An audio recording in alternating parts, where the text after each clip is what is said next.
to the writing part.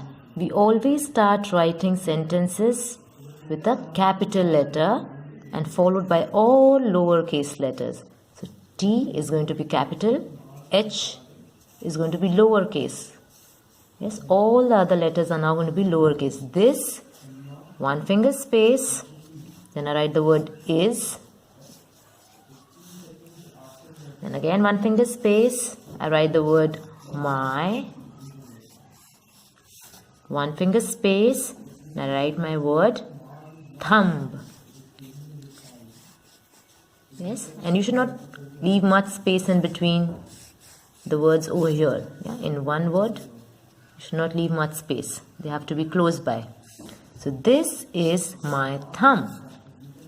Coming to the next sentence, TH. Again, you want to say the word the, the, R, A-R-E is R.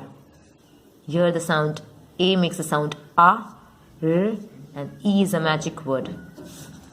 Th, TH, th, E, N, thin. They are thin. Again, we are writing a sentence. We'll start with a capital letter, T, followed by all lowercase letters. T-H-E-Y, they. One word is over. I give one finger space. Write the next word, R. One finger space. And write the next word, thin. All are going to be lowercase. No more capital. Just the first word is capital. Okay. They are thin. Okay. So this way we are going to write the next three sentences. Let's read the sentence. Th-at, that. Does it sound right? No. So we will use the sound the for th here.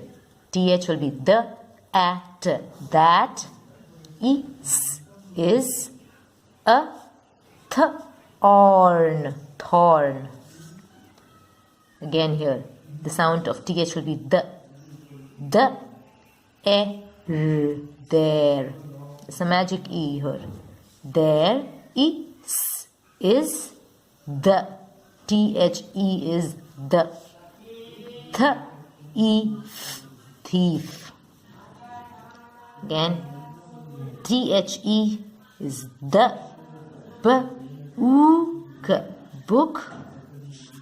Because there are two O's, the sound of O will be oo. Book. Is thick. The book is thick. So children, I want you to copy down the three sentences here, the next three. And you can complete this work and submit it by tomorrow. Happy learning.